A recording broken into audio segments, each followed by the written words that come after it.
Hey everyone and welcome back to the channel. Today we will be continuing our series called Viridian.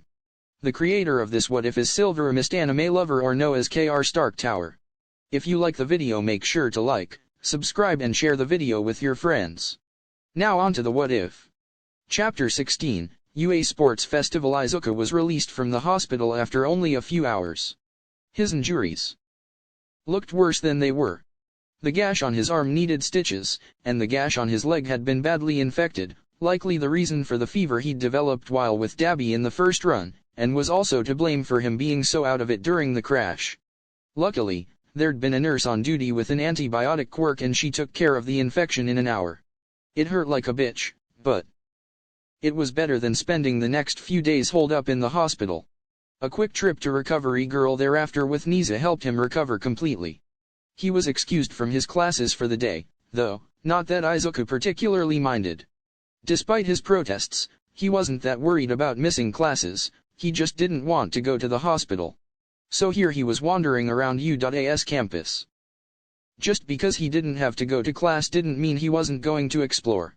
Besides, he made support items for a living in the first run, and he was itching to create a few new toys. He'd been scraping by as Viridian thus far on civilian-level goods and stuff he could snag from the dump he lived in, but broken and abandoned materials could only get him so far. If he was going to be prepared, he needed some real support gear. And there were only two people he trusted with his stuff: himself, and Hatsum Mei. The girl had been a fellow inventor and friendly rival for him during the first run. They hadn't necessarily been close, but they understood each other well enough. And Izuku knew Mei well enough to know how to interact with her eccentric side. Once she realized he was going to make babies with her, she'd accept pretty much whatever he wanted to make. Plus, her energy would help keep his mind off the confusion that happened earlier. He really didn't want to question reality more than he already had today. One midlife crisis was enough for him, he didn't need a second one yet. Izuku grinned at the permission slip he'd managed to talk Nizu into giving him. So long as Power Loader watched him, he was okayed to work on support items with Nizu's blessing. Though Izuku privately thought that the principal was just curious to see what his brilliant mind could cook up in the support workshops. He loved that little mouse. He was wandering around the support courses building, which was separate from the rest of the campus in the case of unexpected explosions, when he heard a distinctive bang. Instinctively, Izuku fell into a defensive position, sai in hand and at the ready as he surveyed the area for danger. Then he abruptly realized that it was likely just a student dealing with volatile substances. But who would be stupid enough to Hatsum? He grinned to himself and took off in the direction of the explosion. Izuku cautiously pushed open the door to the classroom. Smoke was quickly dissipating due to the many fan vents in the room, likely created for this express purpose, and Power Loader was glaring at a familiar pink-haired girl. They were the only two in the room, leading Izuku to recall how first-run Hatsum had once admitted to having her own lab at UA because other students kept complaining about her constant explosions. Power Loader noticed him first. Midoriya. He blinked in surprise. I thought you were excused for the day. I am. He grinned. But since I don't have classes, I thought I'd work on some support gear. He handed Nizu's note over to Power Loader as Hatsum took an interest. I haven't seen you around the support course. Hero course. Yep. Class 1, A. Izuku grinned. Midoriya Izuku. I've dabbled in support items in the past. If I hadn't made the hero course, I would have ended up here. Oh, do you want to see my babies? Sure, if you'll help me with mine. Her grin matched his as Power Loader paled. Please, please don't blow anything up. He begged. We'll do our best. Hatsum said with a cheerful grin. No promises. Izuku stated at the same time. God, help me. Majima Higuri, better known as Power Loader, wasn't happy. Well, he kind of was, but at the same time he was royally annoyed. Higuri typically had a hard enough time reigning in Hatsum, what with her propensity to cause an explosion every 15 minutes or so, but he'd never expected to have to deal with Izuku's problem child, too. Midoriya wasn't as bad as Hatsum. No, he was worse. Hatsum was thrilled. The two set off some kind of volatile reaction every 5 minutes, and it was driving Higuri up the wall. He'd been ready to kick Midoriya out after the first 40 minutes, until he saw the contraption the kid had created. A fucking ray gun. An actual working ray gun. It was then that he realized that as adept at heroism as Midoriya was, he was an even better inventor. He'd kick-started a competition with Hatsum, much to Higuri's horror. That had been 2 hours ago. Now, he was mostly hiding under his desk with a bottle of Jack Daniels. Aizawa could be angry with him later for letting Midoriya consistently blow himself up, but right now Higuri needed to protect whatever sanity he had left. "Look, Hatsum." Midoriya's cheerful voice sounded. "Now I've got a ray gun, a lightsaber, an electrified grappling gun, a sound-based knockout device, and a jetpack. Oh please. That's child's play." Hatsum huffed, before listing off some of the stuff she'd made over the last 2.5 hours. "You know what would be really cool?" Midoriya asked with a grin as Higuri slowly peeked over the edge of his desk. "God, I'm too old for this. Maybe I should retire?" "Oh? And what would that be, Greenie?" Midoriya didn't say anything. Instead, he passed Hatsum a piece of paper that had the pink-haired girl raising an eyebrow. "You really think something like this is possible?" Now, Higuri was curious. Hatsum had been willing to try just about anything, but here she was skeptical. "What, have ye so little faith?" Midoriya taunted. His face, hands, and arms were covered in soot and mild burns, and only the area around his eyes were clean from the goggles he'd been wearing. "Teleportation." Hatsum raised an unimpressed eyebrow. "Teleportation?" Midoriya's grin widened, teeth shining white against marred skin. "I had a feeling you'd be skeptical, so." He pulled out 2 small discs. He put one on one end of the table and the other on Higuri's desk. He may have sent Midoriya a glare that caused the kid to chuckle. All the boy's timidness that he'd witnessed up to this point was gone from the moment he'd walked into the support shop.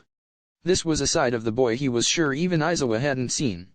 Perhaps he'd invite the heroics teacher down here sometime so he wouldn't suffer this alone. He cautiously backed away from the device. It might explode, after all. Midoriya powered on the 2 items, causing 3 small metal rings to float in a blue light. Midoriya then casually tossed a small rubber bouncy ball into the device on the table.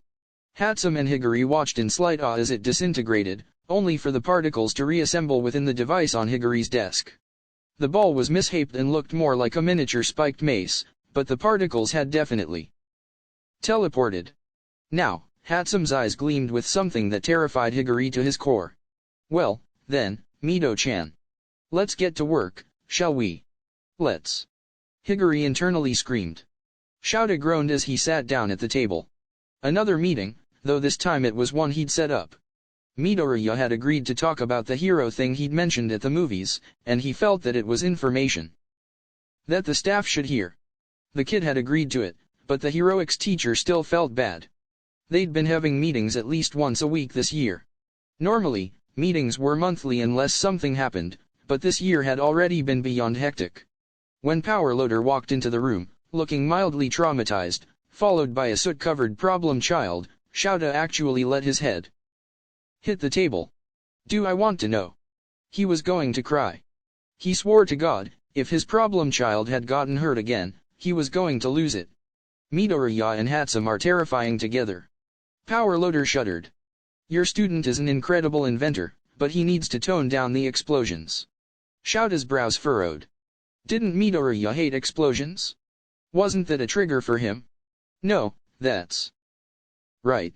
It was the silence thereafter and buildings collapsing. So smaller explosions that he controlled himself might not set him off. Midoriya looked at Power Loader with a raised eyebrow. For the first time, Shouta saw a confidence in Midoriya that bordered on cockiness. It was a good change from the timid and occasionally traumatized boy he'd gotten used to seeing. "I'd like to see you make a working lightsaber without blowing it up at least once. Do you have any idea how volatile those things are? And don't get me started on the port machines." Midoriya crossed his arms with an annoyed huff. "Port machines?" Nizo leaned forward in interest. "Hatsum and I are working on teleportation machines. We've got the basic concept down, but about 30% of the particles seem to get lost between Port A and Port B. The further apart they are, the more are lost. Plus, we're still trying to figure out a way to reform the object in the same image it originally was. The particles can't seem to remember where they're supposed to be, so it's taking a lot of trial and error to figure out how to fix it. Though I wonder if it might be better to try to tear a hole in the fabric of space instead, but that could cause a myriad of problems. If it's treated like Kurogiri's quirk, though, that's got some merit, but that wouldn't be instant teleportation. His quirk opens a connection between point A and point B, it doesn't deconstruct the particles of an object or person, and he's implied that there's space between the two tiers, thusly a pocket between the portals, pockets, spatial pockets, pocket, dimensions. Maybe something that can be utilized for storage? There's an idea. If it's easy enough to tear through the fabric of space, then perhaps one wouldn't need to open a second portal to store items? And would time even pass in that stored space? Or would a form of stasis exist? But then there's the issue of accessing that same spatial pocket consistently. Midoriya trailed off into incoherent mutters as the room stared at the boy in shock as Nizu grinned exuberantly. For the first time, Shouta saw the mind of a powerful inventor and analyst in his student. The boy was scribbling furiously in a small green notebook as he continued to mutter under his breath. Oh. Sorry. I just get caught up in my ideas sometimes. Midoriya abruptly apologized, putting the notebook away. Shouta watched him melt back into the familiar somewhat timid boy he'd grown so protective of. Actually, if I hadn't gotten into the hero course, support was my second choice. That was an interesting tidbit of information. Maybe Shouta would let Power Loader have his student more often. As if sensing his thoughts, said teacher sent Shouta a glare, as if daring him to act on it. Don't test me, Majima. I still haven't forgiven you for last April Fools. At any rate, we can discuss this in our class later, Midoriya. Nizu smiled, and the problem child smiled back. Now, Aizawa said you mentioned being discriminated against by a hero. Yeah. Midoriya admitted, and many staff members straightened their posture. More than once, actually. He scratched the scar Shigaraki had given him. I think the biggest one was during this villain attack when I was 12. I can't remember clearly, sorry. My school had caught on fire in the midst of a nearby villain attack. I think Endeavor had caused the fire, but he wasn't part of the active rescue efforts. School had been in session, and some kids had locked me in an old unused classroom as a bad prank. So when the building caught fire, I was stuck in alone. Well, a hero was running down the hall with a couple of other kids he'd rescued and I called out for help. I remember seeing his silhouette at the door, but then I heard one of the other kids out me as quirkless. He left and didn't come back. You mean he left you to burn alive? Midnight choked out. Shouta felt himself shake a little with rage. That's right. Midoriya said with a nod, as if this was normal. I really didn't think much of it at the time. Instead I hid under the teacher's desk, which was luckily reinforced enough to shield me when the ceiling collapsed. Well, that could contribute to why the problem child disliked fire so much. But something was wrong, here. He spoke about the event as if he was discussing some game he'd played at recess as a kid, not like the traumatic event it no doubt had been for the boy. If nearly burning alive was something this nonchalant for him, what the hell had the kid so traumatized that he outright refused to talk to Hound Dog about it? Shouta wasn't sure he wanted to know anymore. He did. He needed to know what his problem child had gone through. The thought was terrifying. Didn't think much of it. 13 echoed. Midoriya, do you know who that hero was? No, but I recognized his voice as a hero. I just can't remember anymore. The cameras might have caught him before they burned. I think they were hooked up to a wireless system. This was Aldera. Right. Nizu had a sharp gleam to his eye as Midoriya nodded. Yeah, my first year there. Rest assured, I'll find the video surveillance. He won't be doing that again. Nizu said, and Midoriya relaxed with a smile. Thank you. I'd hate for him to leave another kid in a situation like that. Not everyone's as lucky as I am.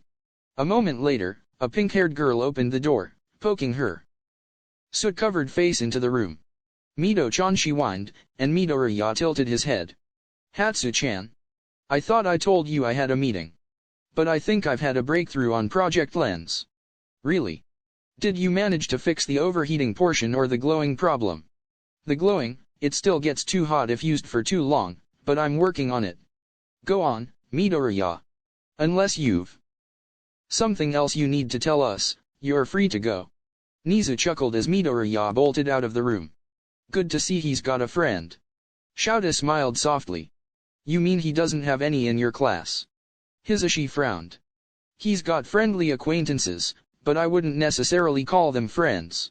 He's such an introvert, and after USJ, he seemed to pull away from them even more. It seems that Hawks and this Hatsum are his only actual friends. I've never seen him act so familiarly with anyone else. That's concerning. Cementos made a face. On another note, for those of you who haven't heard, Hanatabi was confirmed by both myself and Detective Tsukashi as the culprit for both the flower and the laced bracelet. He's been expelled and blacklisted from all hero schools. Legal action has also been taken. Swift and merciless, how like you. Shouta shook his head, but he agreed with the actions the principal had taken. Now, the sports festival starts this Thursday, so I'm going to go over all the added security measures I've taken. Izuku leaned against the window. Kigo hadn't let him take another train since the accident on Monday, so he'd insisted on driving him to and from school, and occasionally flying him to and from school, depending on how late they were running. Thus far, nobody had seen the two of them together, except Hatsum, and, obviously, the teachers. Mei, as she's told him to call her, was quickly becoming a good friend of his.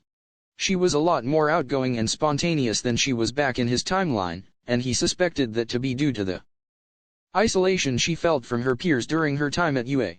Well, that was that problem solved, at least. Shinso was also another unexpected variable. The kid had come up to him on Tuesday during lunch and the two of them ended up talking the whole time. Izuku tended to avoid his classmates for multiple reasons. He realized that they didn't really care about his quirkless status, but at the same time, they sort of babied him. Plus, it was weird to hang out with young kids when he was essentially half a century old. Shinso felt more like a kid brother, and Hatsum was someone he knew in his original timeline, so they were somewhat different. Perhaps that was why he enjoyed hanging around Izawa and Naomasa so much. Be careful out there, Zukin. Kigo said as he parked. I don't want to get another call from Recovery Girl asking for your mother. Well, you're my mother hen, does that count? I'm gonna show you how much of a mother hen I can be, if you don't knock it off. Kigo sent him a mild glare, causing Izuku to laugh. But more than that, have fun, kiddo. I'll have you know I'm not a kid. Izuku huffed, offended. He got out of the car as the two of them started walking towards the sports festival. You're a kid right now. Kigo smirked, ruffling his hair. Oi. Izuku protested, pouting.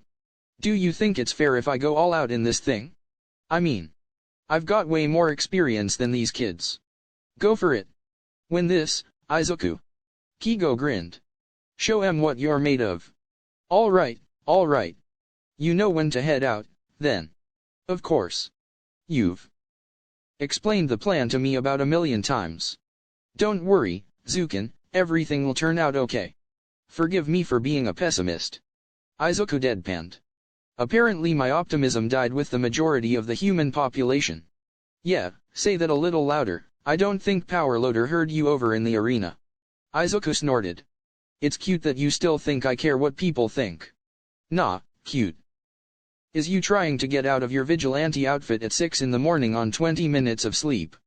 Kigo laughed as Izuku recalled the time he'd nearly headed out to UA with his Viridian mask still on. That was one time. He defended, causing Kigo to laugh harder.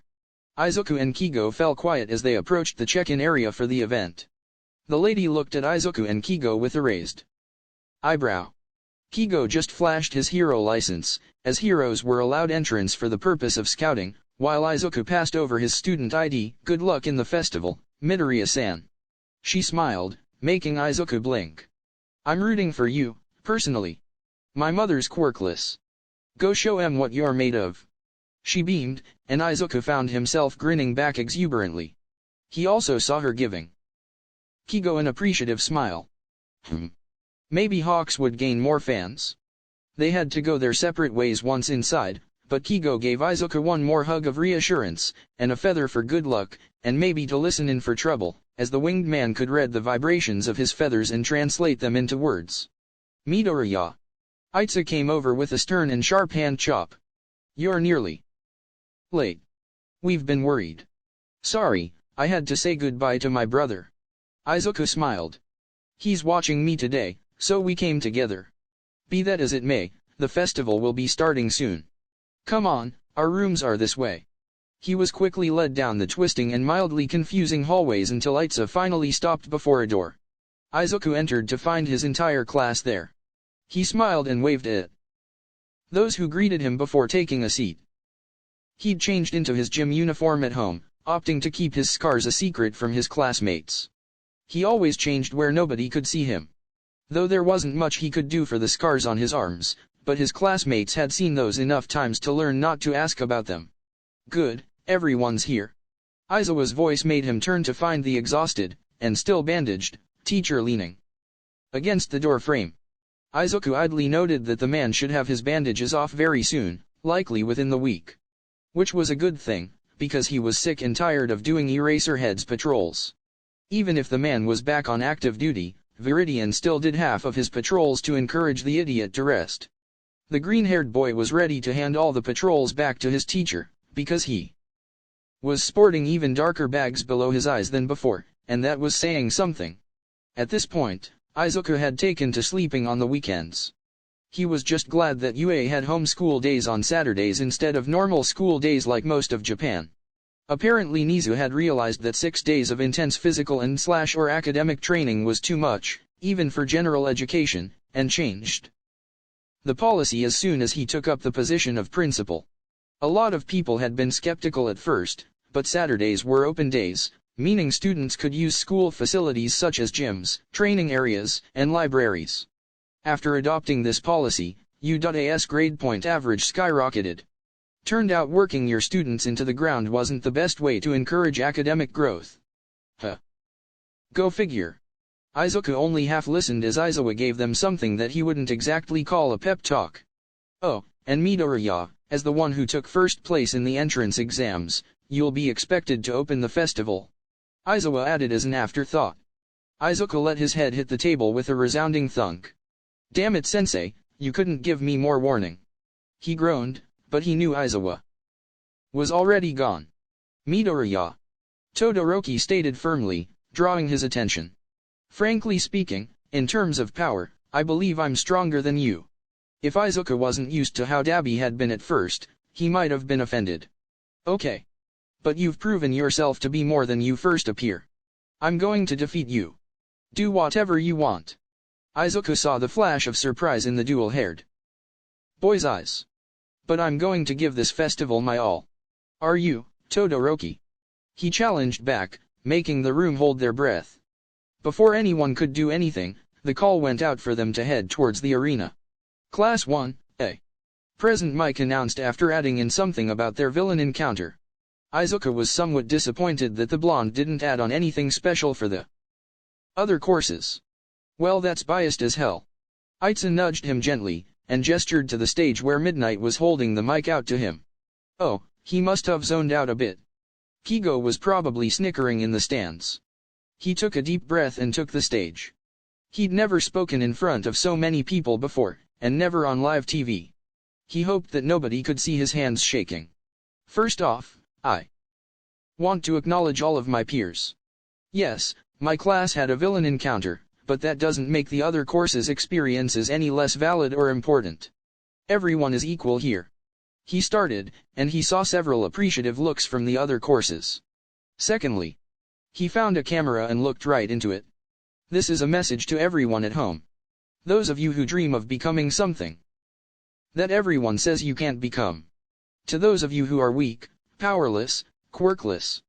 Do not give in to the darkness. There will always be a light so long as you chase it. Give it everything you have, and never stop running. You are the one with the power to rewrite the future, never let someone else have that control. If a door is slammed in your face, then break the window. And know this. He grinned. My name is Midoriya Izuku. And I am quirkless. He heard the crowd mutter and gasp at his bold proclamation. And here, today, I will prove to the world that quirkless is not worthless. Dreams are achievable. So to those watching, please enjoy the show. And to my competitors and fellow students, let's all go beyond.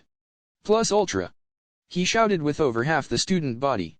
With a grin and a cheering crowd at his back, he handed the microphone back to Midnight and hopped off the stage. Once he was back beside his peers, Izuku let out a shaking breath. Wow, Midoriya. I didn't know you could be so inspiring.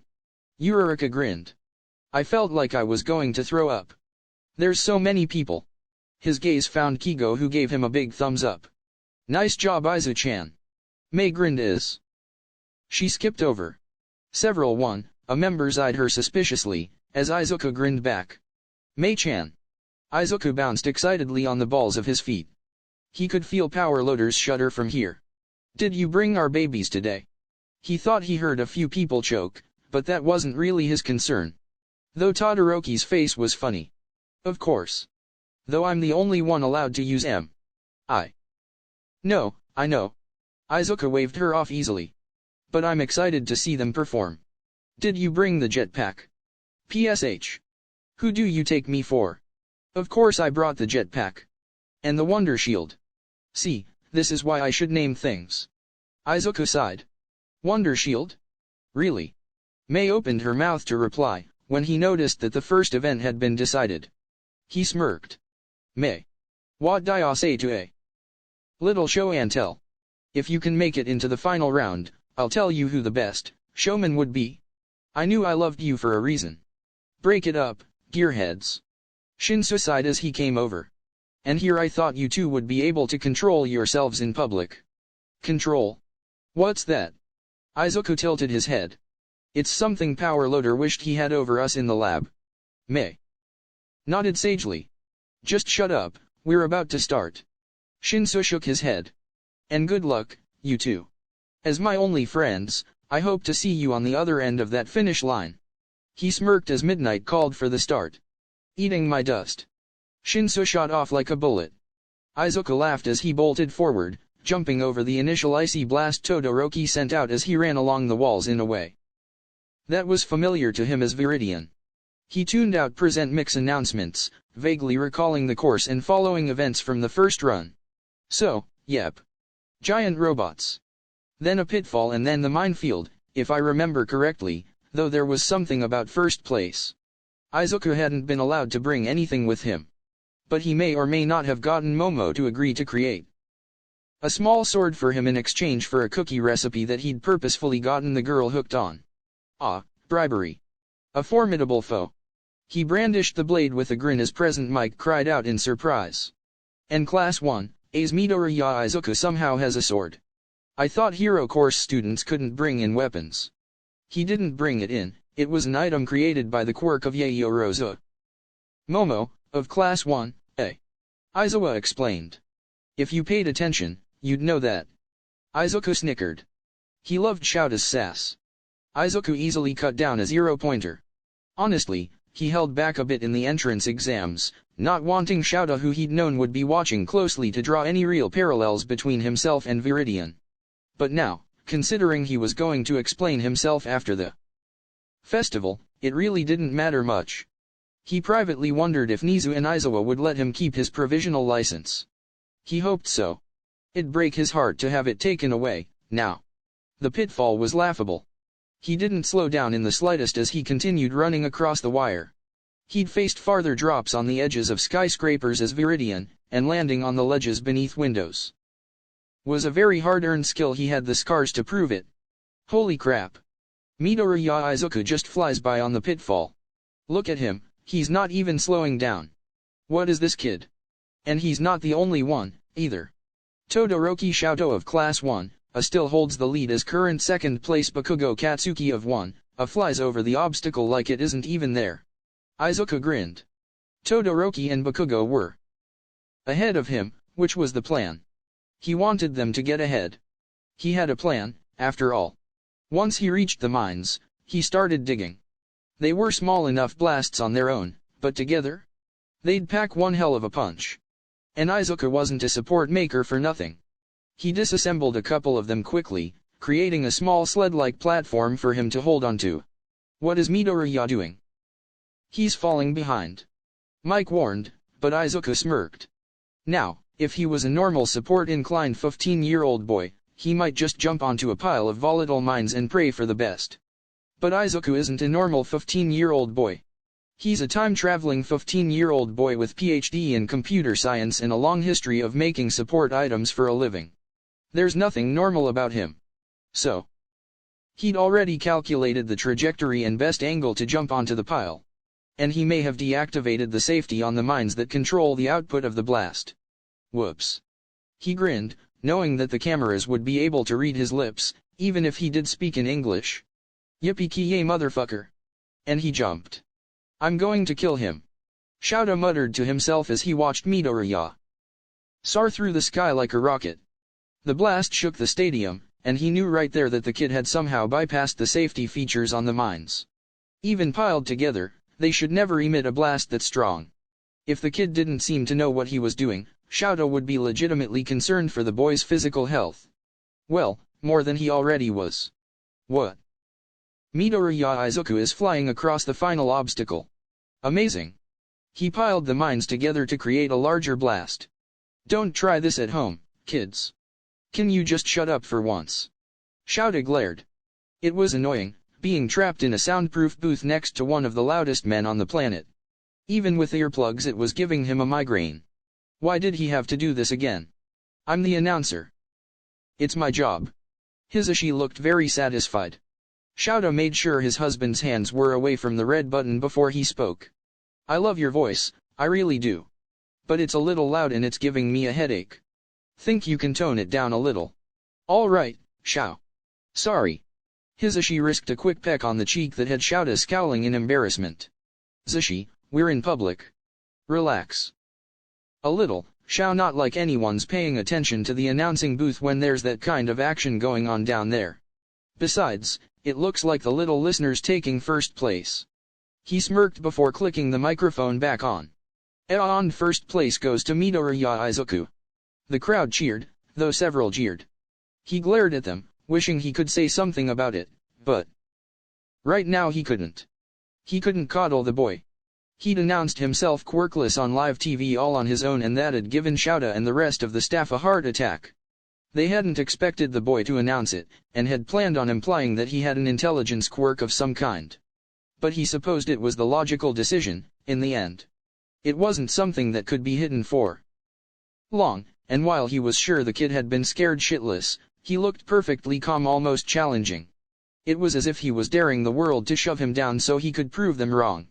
And he was proving the world wrong. While his actions had been shocking, Shouta knew that his announcement was going to garner tons of support from people who had weak quirks, or no quirks. People like Midoriya and Viridian. Speaking of, he glanced down at his phone. Viridian Chaos, Midoriya's got guts, saying what he said on national television. Dadzawa, national? You do realize that the UA Sports Festival is a global event, right? It's mostly a big deal in Japan, true, but people from all over the world tune in. Viridian Chaos, come again. Shadow Slayer. Ha ha ha ha ha ha ha ha ha ha ha ha ha ha ha ha ha ha ha. Viridian Chaos, Shay. Not cool. You knew and didn't tell me. Fury, I don't see what the big deal is.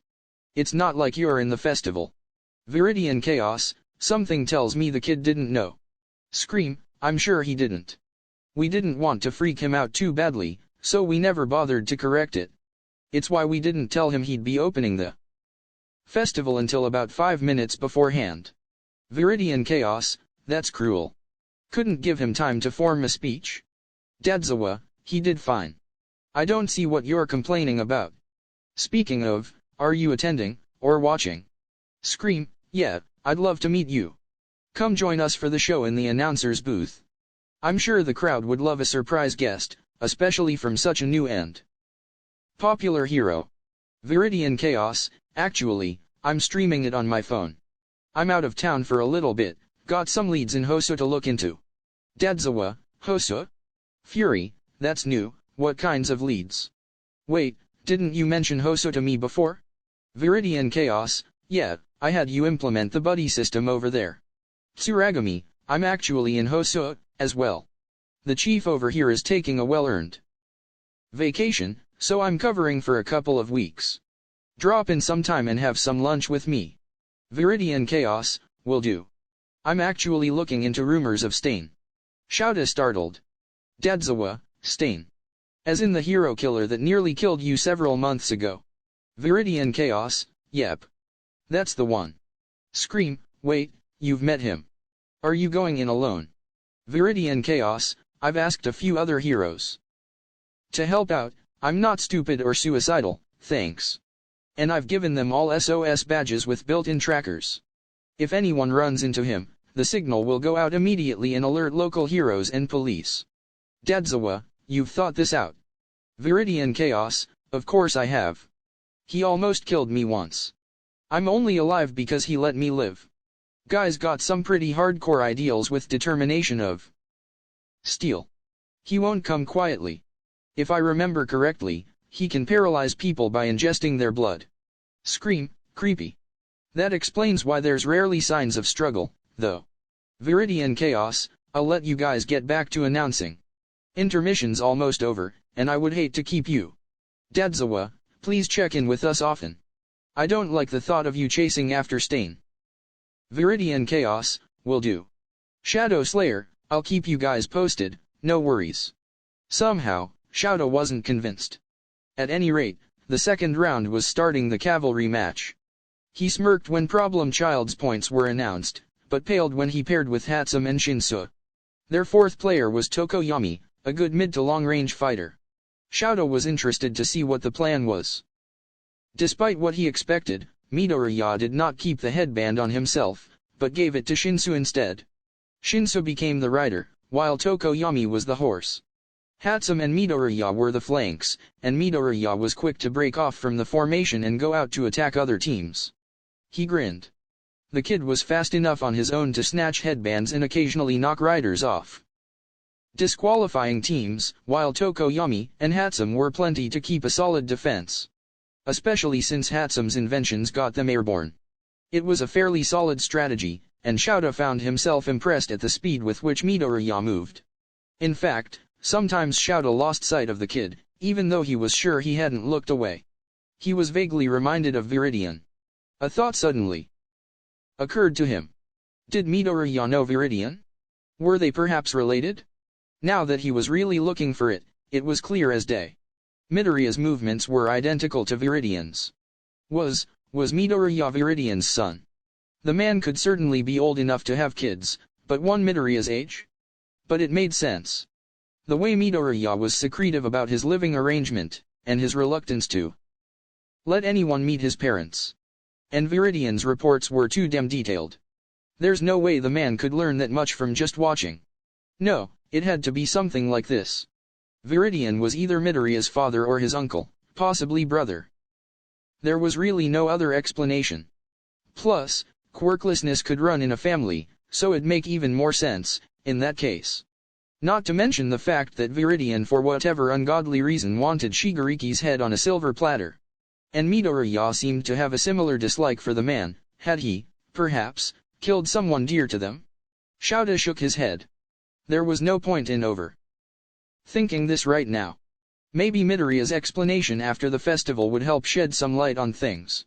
For now, he'd just have to wait. He'd inform Tsukachi of his suspicions later. He smirked when the second round finished with Midoriya not only keeping his headband, but nearly stealing Todoroki's as well, causing the boy to instinctively activate his fire. Oh, today would be an interesting day indeed. Midoriya. We need to talk. Izuka wasn't sure what he was expecting when Todoroki called him to a private location to speak. He certainly hadn't been expecting the kid to dump his entire life story on him. Quirk marriage, huh? Portuya, that explains a lot, so what do ya want me to do about it? Izuka leaned against the wall, and Todoroki glared. You're saying you don't care? I'm not expecting you to do anything. I'm not saying I don't care, I'm asking you why you told me. You act like there's something you want. I want you to answer this honestly. Are you Viridian's secret love child? Izuku choked for a moment in shock before laughing at the absurdity of the statement. Was he his own love child? Ha. Kigo would bust a gut, too. Sorry, that just really caught me off guard. I thought you were going to ask me something serious. Izuku wiped away a tear. No, I'm not Viridian's kid. Though I do know the guy. He smirked. I see. Todoroki. Izuku said as the kid started to walk away. He paused. If you ever need a safe place to stay, you can crash with me. My place isn't the best, per se, but it's safer than staying with an abuser. I know. Endeavor can't be treating you right. You or your siblings. I've got a friend with a place to crash, too. He won't ask many questions, and knows how to keep a secret. He scribbled something down and handed it over to the kid. My number, if you need to reach me. Why? Because you need help. I need no one's help. He glared. Izuku stared at him for a long moment before Todoroki turned and walked away. He sighed and went back to the eating area. He sat down beside Shinsu and Mei as the two argued about something he wasn't quite in the headspace to comprehend. There you are. I was worried. Mei huffed. You need to eat more. She's right, you know. You're really skinny. Like you're one to talk. Izuku snorted. Yeah, that's coming from me. Shinsu crossed his arms. Ladies. Ladies, please. Kigo sat down across from them, and Shinsu and Mei immediately went quiet. Several nearby students also became hushed. They obviously hadn't expected to see the number 3 hero here. The only lady I see here is you. Izuku snarked back without missing a beat. He saw Itza stand up to reprimand him when Kigo snorted in amusement. Well, you do call me mother hen. Is that chicken on your plate? Izuku gasped in mock horror. Kyoken. A cannibal. Oh, haha. Kigo rolled his eyes. That's the pot calling the kettle black. I see a steaming pile of broccoli right there on your plate, Zukin. He poked his fork towards the green pile of goodness. And I happily consume the tiny trees covered in delicious garlic butter. Izuku grinned, popping one in his mouth. Wait, you know hawks. Shinsu blurted out. Yep, Izuku grinned. Kyoken, this is Shinsu and Mei, my friends. Mei, Shinsu, this is Kigo, my brother in all but blood. The two gaped for a long moment, and Izuku was beyond amused when Itza was frozen with his mouth hanging open in shock. He also thought he saw Todoroki muttering to himself about hawks and brothers. Cool. So he's a conspiracy theorist. Awesome. Izuku may or may not have stolen a chicken wing off Kigo's plate when he wasn't looking. After that, conversation seemed to pick back up, this time with Kigo joining in. It was only towards the end of their lunch break that Bakugo, of all people, approached him. We need to talk. Well, isn't this a familiar phrasing? Izuku sighed. What was up with people and dragging him off today? Regardless, he followed along, mostly out of curiosity. Bakugo led him into a small side room, and Izuku tensed, preparing for a fight if need be. You know, if you wanted a one-on-one, you could just wait until the finals. I'm not here to fight you. Bakugo said, looking oddly calm. He swallowed hard before glancing around, making sure they were alone. Then Bakugo got down on his knees. Izuku blinked once. Twice. He pinched himself and bit the inside of his cheek until he tasted blood. Nope, this was fucking real. What? I'm sorry. He spoke softly, as if afraid of Izuku's reaction. I was wrong. It seemed he was trying not to curse, either. A valiant effort. Wrong. To bully you. Damn it. I was just like her. He realized abruptly that Bakugo was crying. That Kiken was crying. I can't believe I was ever like that, but every time you looked at me with those eyes, I thought you were looking down on me, but now I realize, you were never looking down on me. You were afraid of me. What the hell kind of hero can I be if I only hurt other people? I should have been protecting you, not hurting you. He looked up at Izuku, eyes shining brightly with tears. I know I can't ever apologize enough for what I've done, for what I've said. But Izuku. Izuku startled at his name coming out of Bakugo's mouth for the first time since they were 5. I promise. Bakugo's voice broke as tears flowed. I swear it. I'll become a hero that inspires others to be strong, for all the right reasons. To be strong enough to protect the ones who need protecting. I'm still aiming for number 1, but that can wait. That will always be there for me to reach for. But people won't. I don't want anyone to put someone through what I put you through. I vow to become a better person. I don't know how, yet. But I'll figure it out. Somehow.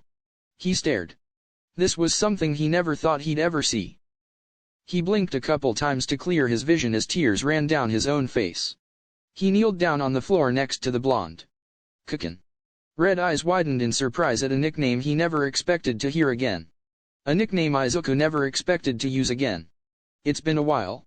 He smiled a bit, reaching out gently and wiping away some tears from the startled blonde's face. Why yeah. It has. Kyuzu. Izuku chuckled at the old name. When they were kids, Kukin had had trouble saying Izuku's name, and often mixed up Izuku with Ikuzo, meaning let's go, something Kukin had said to him a lot when he wanted to go play and Izuku was taking too long. Eventually, due to childish mispronunciation, Kukin decided that Kyuzo was close enough and started calling Izuku that. If he hadn't heard Bakugo call him by his given name since he was pronounced officially quirkless at 5, he hadn't heard the old nickname since they were about 4. He'd almost forgotten it, if he was being honest.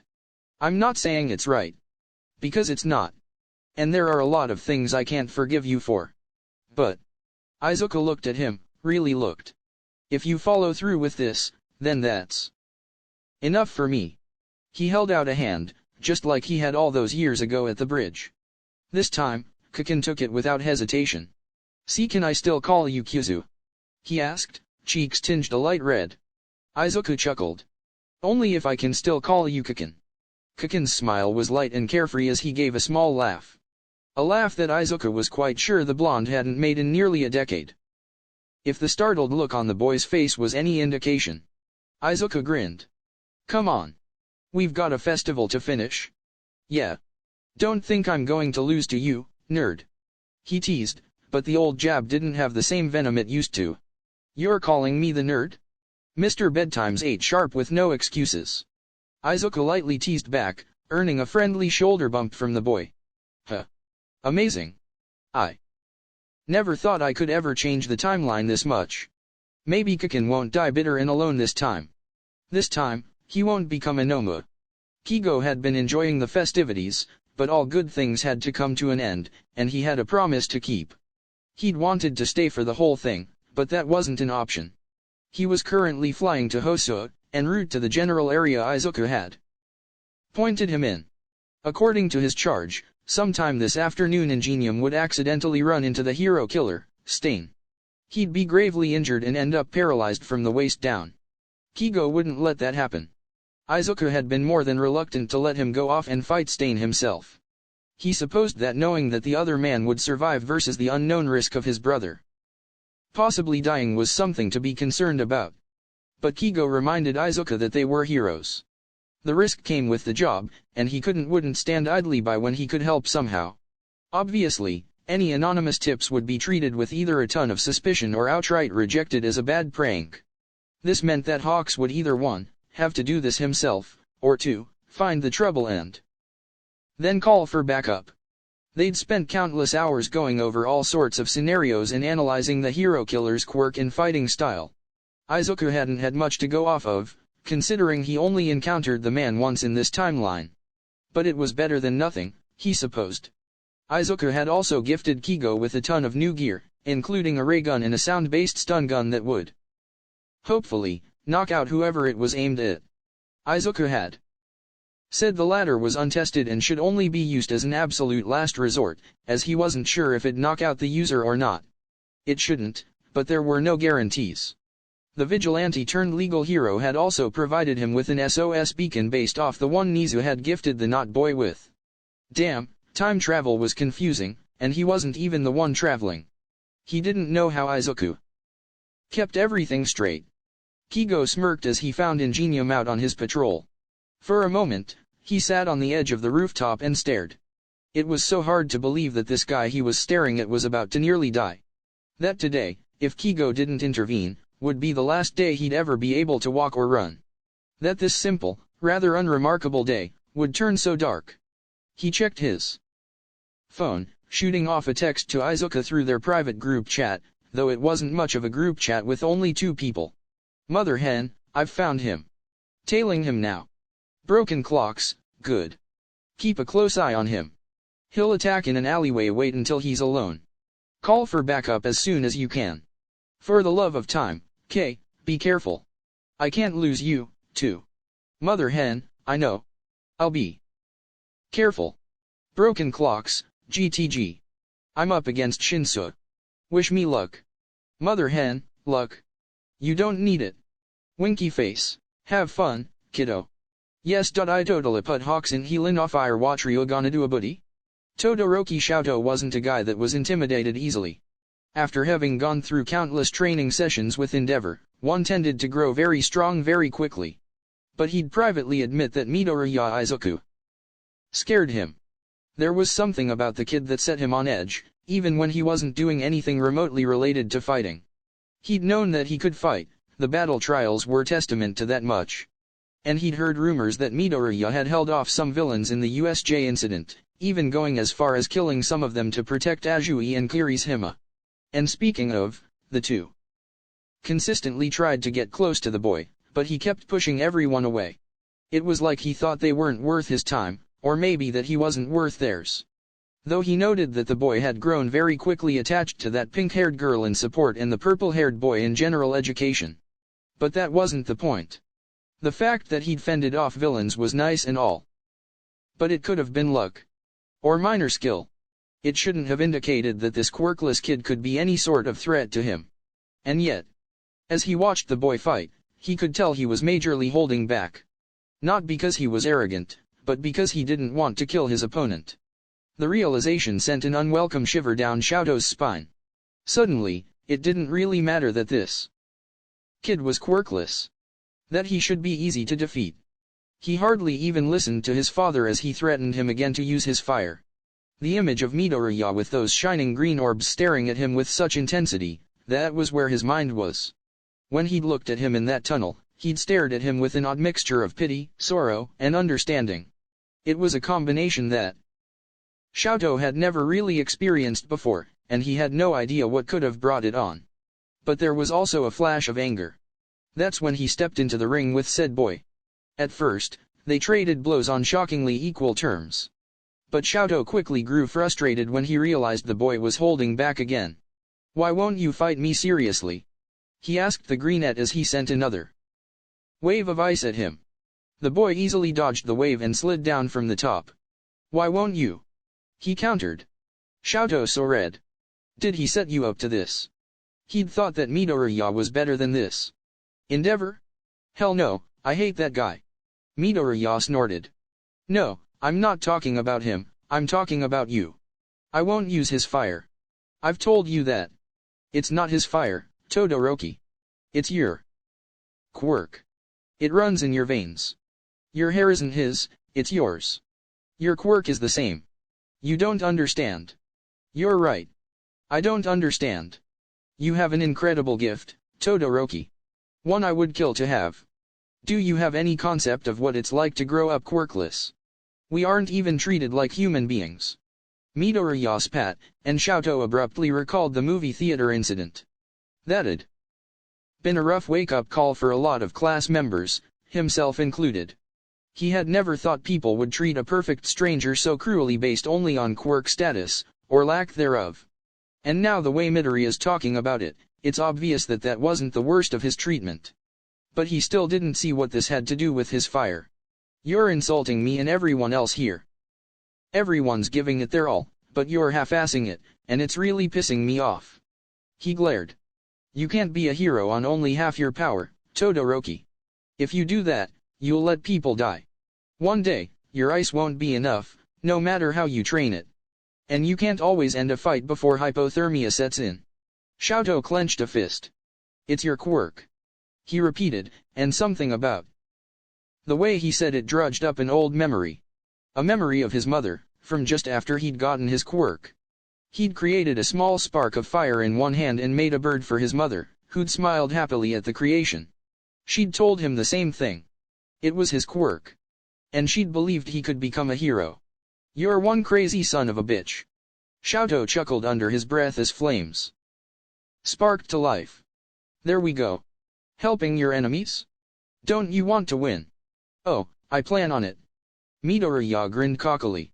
"But now that you're not holding back, I won't hold back either." He changed his fighting stance abruptly, and Xiaotou realized something very important. Midoriya was left-handed. This whole time, he'd been fighting right-handed. Oh, shit. He charged his attack, and released. Xiaotou nearly had a heart attack when he saw Todoroki charge at Midoriya at full power. He'd never seen the boy use his flames before, damn it, problem child, and wasn't sure he knew how to control them as well as he did his ice.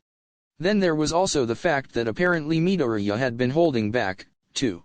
He'd only barely caught it, but the change in the kid's fighting style meant that he'd been using his non-dominant side as his primary means of fighting up until this point. He vaguely recalled Midoriya using his left side during the USJ incident. At the time, he hadn't fully registered that fact, nor had it come up again. Xiaotou had brushed it off as a side effect of his concussion, and left it at that. The only thing that kept him from rushing out into the arena was Hisashi's gentle hand on his arm. "You can go check on him when the match is called," he reminded him. He glared, but knew that it was the logical course of action. Midnight and Cementos had tried to stop the fight there, too, but the two had somehow broken through the concrete barriers that had been hastily erected. Everyone waited with bated breath as the dust settled. A figure stood just within the barrier of the circle, while another was laying on the ground just outside it. "You're shitting me." Xiaotou's eyes were wide. "And Midoriya wins. Amazing. Todoroki Xiaotou is outside the ring," Hisashi announced as the crowd roared, riding off the high of the fight. Midoriya hopped down, looking moderately injured, but not as bad as Xiaotou feared. He offered Todoroki a hand, which the other teen hesitantly took. The Erasure hero then left the room, intent on meeting the two at Recovery Girl's temporary setup. He vaguely noted that Hisashi announced a 40-minute or so break to fix the fighting area. Probably for the best, then. When he came into the room, Recovery Girl already had both Todoroki and Midoriya set up in beds. "Sensei." Midoriya greeted. "Problem child." He sighed. "How bad?" "Nothing too major. Just a sprained ankle and some mild second-degree burns. Some bruising and I think a few cracked ribs." Midoriya listed off as Recovery Girl nodded. "Sounds about right." She sighed. Todoroki, on the other hand, has a broken arm, cracked ribs, a mild concussion and a hairline fracture to his cheekbone. "Sorry." Midoriya apologized. "Don't." Todoroki said, and Xiaotou noted that there was a lot more warmth in his tone than there used to be. "You've made me realize a few things. If anything, I should thank you." Thank me sometime by hanging out with me outside of school, yeah? Grab an ice cream with me, Shinsu, and I. What part of your being targeted by villains does this kid not understand?" Xiaotou internally groaned. A knock at the door drew their attention as Hatsum and Shinsu poked their heads in, alongside Azui and Kirishima. Midoriya tilted his head in confusion. Hi. Damn it, Izuku, you just keep getting hurt, don't you?" Hatsum groaned. "But awesome win, by the way. You're up against Bukubro next, right?" Kirishima grinned, and Midoriya choked at the nickname. "He lets you call him that?"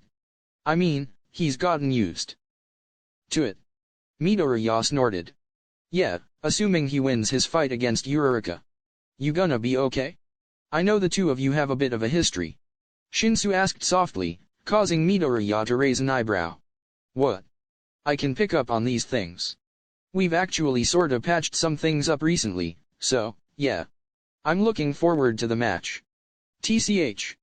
Xiaotou eyed Bakugo as he stood in the doorway. "I'm gonna win. Don't doubt me." Kukin. Midoriya brightened with a grin. The blonde huffed but accepted the childish nickname, making Xiaotou blink. "Rest up, Kyuzu, because I'm not going to go easy on you." He looked Midoriya in the eye and then gave him a tiny smile. Not a smirk, not a feral grin, but an honest-to-God smile. Bakugo stepped out of the room a moment later, and Shouta followed him. So you've found your answer? I think so. I'll ask you again, then. What kind of hero do you want to be? One who protects. Bakugo answered with a steel in his voice. I'll become the strongest so I can protect everyone. Shouta took a good long moment to look the boy in the eyes. There was a fire that wasn't there before. No, that fire had always been there, but it'd been a raging inferno of anger up until this point. Now, it was controlled. It was bright and sure, and it made Shouta grin. You'll be a great hero one day, kid. Never lose sight of your goal. He made his way back to the announcement booth. Midoriya was relatively fine, and had friends with him. Bakugo was changing for the better, and was now set on a much less violent and bloodthirsty path in life, and Todoroki seemed to have overcome some kind of internal blockade. In short, Shouta wasn't needed here right now, so he could go take a nap. He texted Viridian instead, worried about his friend who hadn't checked in for several hours. Dadzawa at Viridian Chaos, you okay? Haven't heard from you for a bit. He put his phone back in his pocket, keeping his hand wrapped around it as he waited for the reply. He walked over to Nemuri and Cementos to inform them of Midoriya and Todoroki's conditions, and that Midoriya was able and willing to fight in his next match. Hisashi greeted him when he stepped back into the booth. No reply. He glanced at his own phone that had the vigilante chat open. Shouta frowned. Not yet. I'm getting worried. He's after Stain, but hasn't checked in for a bit. Maybe we should. Hisashi's eyes flashed to his phone when a call came through. It was from Itsu's mother. The two shared a look of trepidation before Hisashi picked it up. Itsu-san. He paused as the woman spoke. Tensei. Is he okay? What happened? Shouta stiffened. Tensei was a good friend of theirs, and if something had happened to him. Oh, thank God. Shouta relaxed minutely, the relief in Hisashi's voice told him he was at least alive. Hey, are you sure? I mean, wouldn't Tenya want to? Yeah, I guess I can understand that. If that's what Tensei wants. Thanks for letting me know. Yeah, I'll tell Shao. Take care, and let him know to expect a visit from us soon. Hisashi hung up the phone. What happened? Tensei was attacked by Stain. What? Shouta felt his blood go cold. He's fine. Somehow, he survived without any permanent damage. Hisashi quickly amended. He said that another hero was on the scene and saved his life. Hawks, apparently. Hawks? I thought he was here watching Midoriya. Shouta's brows furrowed. He was. I saw him in the lunchroom earlier. Hisashi shrugged. I don't know what made him suddenly leave and go to Hosoa, but he showed up and saved Tensei's life. He got banged up pretty nicely, too, so I'm expecting Midoriya to get that call sometime soon. Tensei doesn't want to tell his brother until after he's out of the festival. Of course he doesn't. Shouta sighed. Tensei was too soft-hearted when it came to his baby brother. Things'll be okay, Shao. Come on, the matches are picking back up. I swear, next year you are not dragging me into this stupid booth. You can announce with Nemuri. Shouyukayama Nemuri watched with a close eye as Midoriya and Itsu stepped into the ring. Itsu was her childhood friend's baby brother, and Midoriya was the UA staff's, not-so-secret, favorite this year. If only because the boy had been wronged by the world in more ways than she could count. Either way, this was an interesting matchup, and she was looking forward to the results. She eyed the crowd warily. Many people were holding signs supporting Itsu, and a few people held up signs that put down Midoriya for lacking a quirk. Quirkless filth, go home, stop cheating, and other similar signs could be spotted all around the arena. Luckily, Ectoplasm and 13 were escorting those people out of the festival, so the signs were quickly dwindling. In all honesty, it'd taken them only 20 minutes to fix the stage, but they'd wanted to let the contestants rest a bit more. That fight had been brutal, after all. She grinned as the fight started. Itsu made his move first, a mistake. Midoriya nimbly dodged the attack, nearly causing the speedster to run out of the ring of his own accord. You can't reach full speed here. The space is too small. Midoriya taunted lightly. You're fast, I'll give you that. But can you fight? Of course I can. Itsu replied indignantly. She couldn't help but feel like Itza would have instantly lost to Shinsu. The poor kid hadn't gotten the opportunity to show off his quirk since Midoriya kept his mouth shut. It was a game of cat and mouse for a while. Midoriya kept dodging Itza's attacks and dealing light blows of his own. Nothing major. He likely didn't want to strain any injuries recovery girl had been unable to fix. Wow, smart kid. Cementos noted. Huh. Nemuri blinked. What was he talking about? You didn't notice. He chuckled as Itza started to slow down significantly. Look at what he's doing. Abruptly, Itza's left leg just sort of gave out. Midoriya pounced on the opportunity like he'd been waiting for it, and quickly shoved Itza out of the ring, winning the match. In terms of speed, I can't win. But I can use that speed against you. Midoriya said. I don't understand. I may have looked like I was dodging randomly, but I wasn't. Didn't you notice how I kept making you turn on your left leg? You pivot too much on that one side, so I made sure to make you keep lower to the ground to exhaust you faster. I overworked one specific muscle cluster in your thigh, knowing that sooner or later, it'd give out on you. Nemuri stared. The kid had that plan from the start. Shouto was explaining over the intercom for the crowd and viewers as Midoriya explained it for them and Itza. Itza laughed suddenly. You're amazing, Midoriya. I never would have thought to use my opponent's own body against them. You truly are the better hero. You're great, too. Your quirk is amazing, you know. Speed like that. I can come up with about 100 different ways to use that in a fight. Mind if I bounce some ideas off of you? Of course. I'd be honored. Well, it looked like these two wouldn't be bitter over the match, at least. Though if Nemuri was being honest, she was fairly concerned about the next match of Midoriya's. Bakugo was rather violent, and despite Shouto's reassurance that the two were patching things up, she knew that a match like this could make all that progress disappear. She hoped for the little green bean's sake that things would turn out alright. And you'll get arthritis. Shinsu warned. I'll worry about that when I'm 30. Izuku shrugged. It had never bothered him in the first run, so he doubted this one would be any different. His phone rang suddenly, playing Kigo's ringtone. He swiftly picked it up. You still alive? He inquired, earning a raised eyebrow from his purple-haired friend. Yeah, somehow. Damn, Ziu, how the hell did you survive that encounter with him?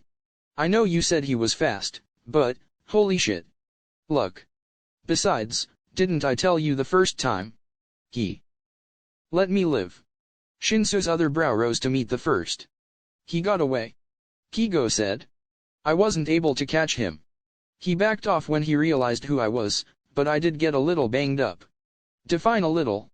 Izuku crushed the rising worry that tried to claw its way up his spine. Kigo would be fine. But he also hadn't really planned on staying escaping Kigo's grasp, but he could improv this. He had to. Itza's life depended on it. Sprained wing and a few cracked bones. Minor lacerations and a nasty gash on my arm. That's about it. Like I said, a little. Unlike some people, my little typically means non-life-threatening. Izuku let out a breath. Hey, gimme some credit, yeah? I haven't died yet. How long is the hospital holding you captive? There shouldn't be a yet. Kigo huffed. The hospital is only holding me for a day or so. Itza's fine. Nothing permanent. Got there just in time. Got there? I thought you said you were tailing him. I was, but the guy's fast. I nearly lost him a few times. Thank you, Kyoken. Izuku smiled. It was a huge weight off his shoulders that the elder Itza's hero career wasn't cut short this go-around, despite the imminent danger that the younger Itza found himself in should he still feel the need for vengeance. Any leads on that other thing? Not yet. He's good at staying hidden. Keep an ear out, yeah. Of course. Oh, and let me know if you need me to bust you out of there. Hospitals suck, and I'll need my support chicken back soon. Shinsu snorted at the same time Kigo spluttered. Support chi. Izuku hung up. Chuckling. I'm not getting an explanation for that strange and somewhat concerning conversation, am I? Shinsu sighed. Nope. Izuku stopped when he saw Endeavor standing before him. He subtly moved so he was in front of Shinsu. I don't know what kind of trick you pulled to win that fight, but I don't buy it. He growled. Izuku stared at the man impassively. Tricks? The only trick I used was hard work and training. It's called skill, endeavor. I don't need a quirk to win. You think you can get away with talking like that to me, you quirkless filth? He snarled, lighting one fist on fire. Izuku raised an eyebrow, unimpressed. Oh, look. The trash is on fire, no wonder it stinks in here. He snorted quietly as a look of rage came over Endeavor's face. Oh, sorry. I thought that since you insulted me, I was given a free card to insult you. Is that not how this works? I'll show you how. The larger man's flames abruptly cut out, as Izuku internally grinned. Right on time, Shao. Mind explaining why you're attacking two students? Aizawa-sensei looked very intimidating with his glowing red eyes and floating hair. Red eyes flashed in anger as his cheek stung. He shook the thought away. Endeavor looked ready to spout more crap about how he cheated, and there was no way the quirkless filth had defeated his precious Shouto before thinking better of it. Izuku was mildly disappointed that the man seemed to have a few more brain cells than he'd given him credit for. Nothing. I was just congratulating him on his win. Endeavor sneered as he turned around and abruptly walked off. What an ass. Izuku sighed. Dude, you were so calm. He was about to punch you with a flaming fist. Shinsu looked dangerously pale. And Izuku raised an eyebrow. Problem child. Aizawa took a deep breath. Explain. He thought I cheated so he threatened me. Izuku shrugged. I'll admit, I knew he was a flaming pile of garbage, but I hadn't realized he was a quirkist flaming trash can, too. Though maybe I should have. He scratched his chin as he thought, idly missing his stubble. Please try not to piss off Endeavor. He's known for being particularly violent. Aizawa looked like he was internally crying. If, by particularly violent, you mean kills 36% of villains he encounters, then yes, he's particularly violent. Especially when compared to the typical 3%, 7% mortality rate of most hero-villain encounters. How do you know that? Shinsu stared. I run a lot of calculations in my spare time. I get bored a lot and used to be a hero fanboy. Izuku shrugged. Used to be? Aizawa asked. Some things happened that disillusioned me when I was younger. Izuku winced, thinking of the rooftop conversation with All Might. Obviously, Aizawa's mind went to his little, true story of the hero that left him to burn alive. Right. At any rate, your next match will start in about 10 minutes. I wanted to check up on you and see how you were holding up. Careful, sensei. People might think you care. Izuku teased lightly.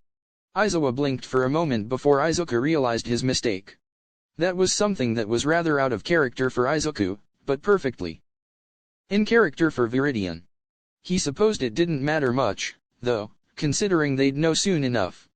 Aizawa gave him a small smile and ruffled his hair, making Izuku blink up at him in surprise.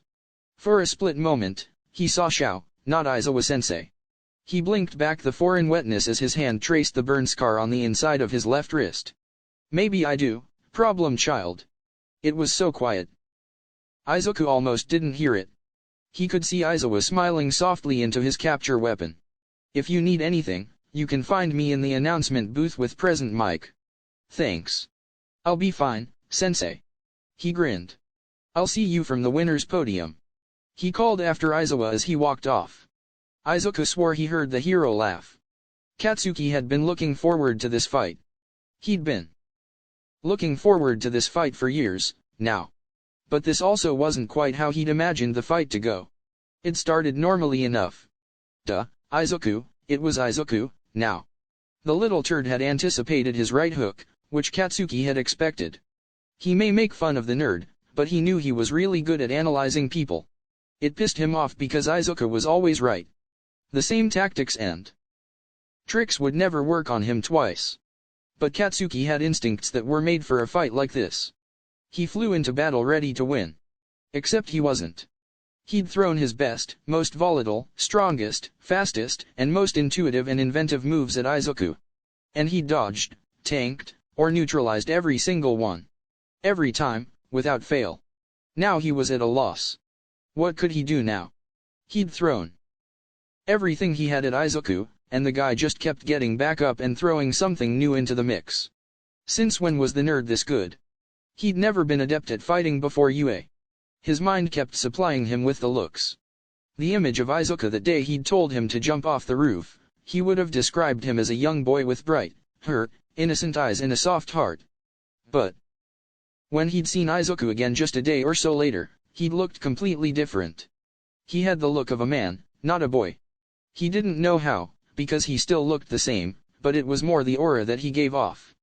There was a shadow in his eyes like he'd seen something horrible, but it'd only been a day.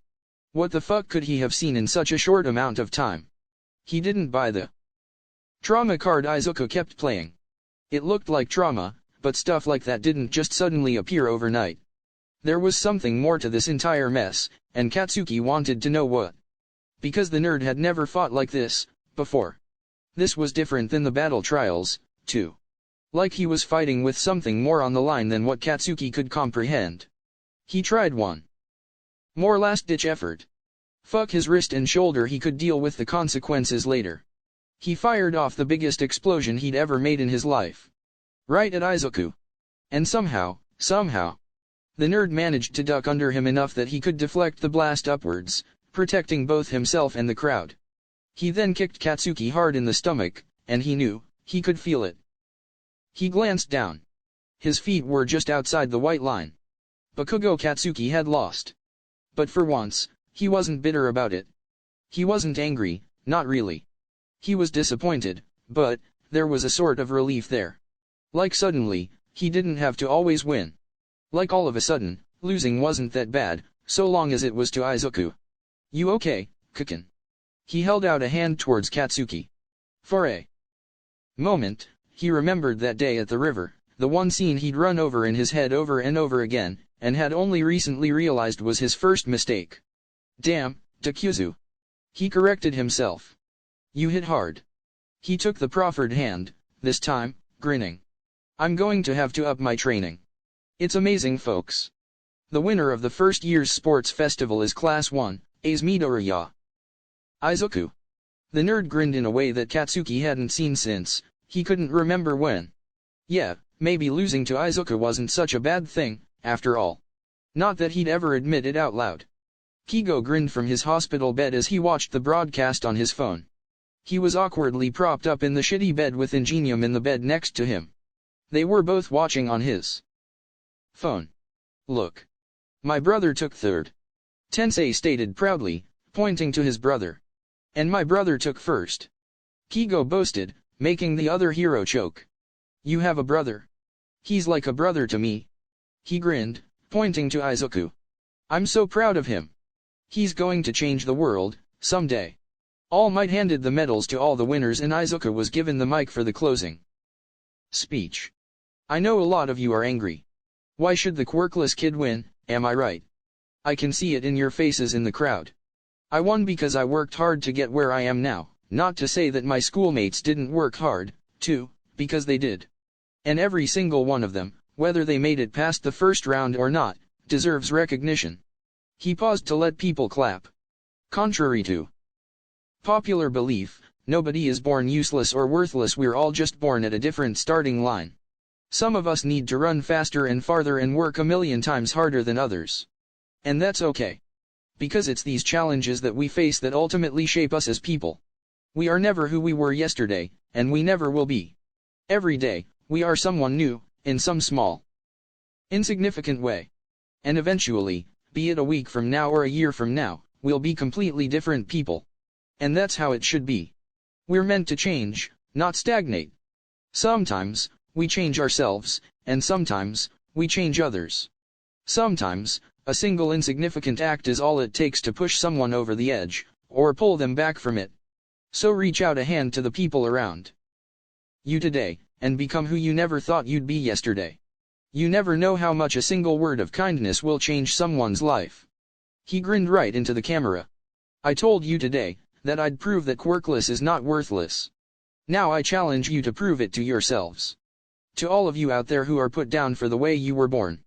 Quirkless, weak-quirked, malformed. Villains in the making, whatever they call you, prove them wrong. Become a better you. If I can do it, So can you. No dream is unattainable if you are willing to reach for it. Izuku handed the mic back to Midnight, cheeks flushing red as the crowd erupted in cheers, and several boos, but there were significantly more cheers than there were at the beginning of the festival. Your brother certainly has passion. And a way with words. Tensei grinned. He's been through a lot in his life. Kigo's smile dimmed greatly. So, what did your results say?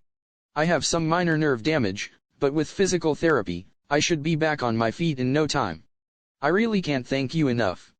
They said if you hadn't gotten there when you did, the damage might have been irreparable. No worries. Kigo waved him off. You're fine, now, and that's what matters. He paused for a moment. You gonna call your brother? Yeah. I'm gonna tell mine not to come. Why? Because I'll be out of here tomorrow or the day after. He doesn't need to waste money on a train to Hosa. Understandable. Tensei smiled. I actually have a couple of friends to call. Shouta sighed as he hung up the phone. Tensei was fine. He shared a relieved look with Nemuri and Hisashi. The four had been good friends while they attended UA together. They'd all been concerned when they heard about the attack. He was worried about Midoriya, though. The kid was really close to Hawks, enough to consider him a brother. Now, Hawks was hospitalized for a few days because of this same incident. He'd have to pull the kid aside later and ask if he was doing okay. He'd do the same for Itza, but he was already gone, off to visit his brother and assure himself that he's alright. He nearly jumped when his phone vibrated. Viridian Chaos, sorry I haven't been on, lately. I'm fine. Had to give Hawks a hand, is all. Dadzawa, you idiot. Do you have any idea how worried we were? Scream, you know it's bad when Shao admits that aloud. Ow. Hisashi glared as Shouta whacked his arm again for good measure. Don't use my civilian name. Who are you textin'? Nemuri glanced over Hisashi's shoulder. Viridian. Shouta answered simply. As in the vigilante. He's a legal hero, now. He corrected tiredly. Viridian Chaos, I'm not hurt, but my phone kinda died. Can't exactly charge it on a stakeout, yeah no? Dadzawa, you're incorrigible. Scream, oh yeah. We're gonna have a meeting soon with Midoriya, wanna come along? Eraser wanted to invite you. Dadzawa, the kid's going to explain a few things, and we'd appreciate your presence there. Tsukachi's also coming along, as per the kid's request. Viridian Chaos, yeah, I'll be there. Just let me know the day and time. Winky face. Shouta didn't know why, but he felt like Viridian was laughing at him. At any rate, it was long past time to go home. He was tired, and he no longer had any obligation to stay awake. He had a feeling that he'd need as much sleep as he could get.